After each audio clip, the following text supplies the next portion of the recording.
Hello, good morning.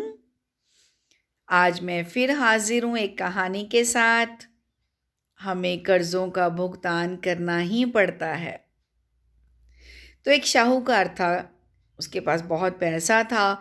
वो गांव के लोगों को पैसा देता और पूछता कि आप इसी जन्म लौटाओगे या अगले जन्म। तो जो कुछ गांव वाले होते जो ईमानदार थे, वो साहूकार को बोलते हम इसी जन्म में आपका ये पैसा लौटा देंगे। लेकिन जो बेईमान होते वो कह जाते हम अगले जन्म में आपका ये पैसा लौटाएंगे।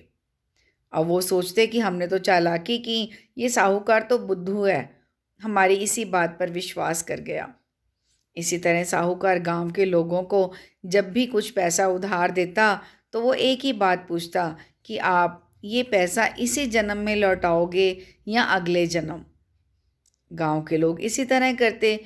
जो भोले होते ईमानदार होते वो बोल जाते, लेकिन जो चालाक होते जो बेईमान होते वो कह जाते कि हम अगले जन्म लौटाएंगे। इसी तरह ये सिलसिला चलता रहा।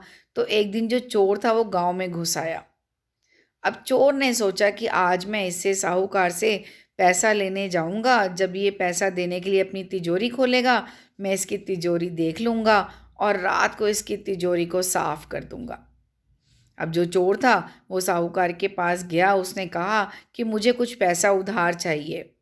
तो साहूकार ने कहा कि तुम्हें जितना पैसा उधार चाहिए तुम ले सकते हो, लेकिन ये बता दो कि तुम इसी जन्म में लौटाओगे या अगले जन्म में। तो चोर ने कहा नहीं नहीं, मैं इसी जन्म में लौटा दूंगा। और वो अंदर से हंसने लगा कि मैं तो लेके भाग जाऊंगा। अब साहूकार ने जैसे तिजोरी खोली, चोर की नज़र तिजोरी पर पड़ी। तो उसने देख के ये सोचा कि आज रात ही मैं इसकी तिजोरी में हाथ साफ करूंगा। अब जो साहूकार था उसने चोर को पैसा दिया। चोर पैसा लेके अपने घर की ओर चल पड़ा। अब रात हुई। चोर ने सोचा अब तो साहूकार अपने घर चला गया है, मैं इसकी तिजोरी साफ कर दूंगा आज। तो उसे कुछ खटखड़ाहट की आवाज़ आई। वो भागकर जहाँ पर भैंसें बंधी हुई थीं वो वहाँ पर जाकर छिप गया। अब वो अभी छिप कर बैठा ही था कि एक भैंस को एक बंदा लेकर आया और उसने वहाँ पर उसको भैंस को बांध दिया। अब जो दोनों भैंसें थीं वो आपस में बात करने लगीं और चोर को भी कुछ कुछ बातें उनकी समझ आने लगीं। अब पहली भैंस ने कहा कि तुम यहाँ कैसे? तो उसने कहा कि मैंने साहूकार से धन लिया था जो मैं चुका नहीं पाई। मैंने उसे यही कहा था कि मैं अगले जन्म चुकाऊंगी। तो आज मैं भैंस बनकर अपना दूध देकर इस साहूकार का कर्ज अदा कर रही हूँ। अब दूसरी भैंस ने उससे पूछा कि तुम यहाँ कैसे? तो उसने भी अपनी यही कथा सुनाई कि मैंने भी इसी साहूकार से धन लिया था, लेकिन मैं इसका लौटा नहीं पाई। तो आज मैं भी अपना दूध बेचकर इस कर्ज को अदा करूँगी। अब चोर को ये बात समझ आ गई। चोर बड़ा परेशान हुआ कि ये तो धन हमें लौटाना ही पड़ता है।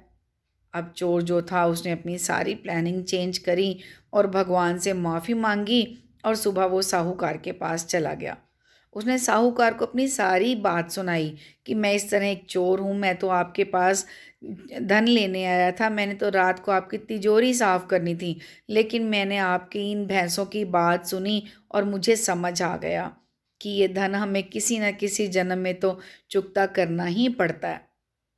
अब जो साहूकार था उसने कहा कि हाँ, ये तो है, ये तुमने मुझसे धन लिया है तो मुझे चुकाना तो पड़ेगा ही। अब जो चोर था उसने माफ़ी मांगी। जो धन लेके गया था उसने वो साहूकार को वापस कर दिया। अब साहूकार जो था उसने कहा कि तुमने तो इसी जन्म में सारा धन लौटा दिया है, तुम आज़ाद हो। तो इससे हमें क्या शिक्षा मिलती है कि हम किसी से भी धन लें, पैसा लें, घर लें, कोई भी चीज़ लें, हमें वो लौटानी ही पड़ती है। हम सोचते हैं कि हम बहुत चालाक हैं, हम कई बार बेईमानी कर देते हैं कि हम नहीं देंगे, देखी जाएगी। लेकिन नहीं, हम नहीं देखते, हमारा ऊपर बैठा भगवान सब देख रहा है, हमारे कर्मों का हिसाब चल रहा है। हम कभी माँ बनकर, कभी पत्नी, कभी भाई, कभी बेटा, कभी बाप बनकर इन्हीं कर्ज़ों का भुगतान करने के लिए आते हैं। तो कोशिश कीजिए, अपनी ईमानदारी पर कायम रहिए। किसी से लिया हुआ धन, मकान, कुछ भी आप अगर किसी का लेते हो तो उसे इसी जन्म में लौटा दीजिए, ताकि अगले जन्म में आपको फिर कहीं भैंस बनकर, कहीं घोड़ा बनकर, कभी इन जूनों में पड़कर कर्ज का भुगतान ना करना पड़े। तो इसी कहानी के साथ अब इजाज़त। अगली कहानी के साथ फिर मिलूँगी। ओके, धन्यवाद। Thank you.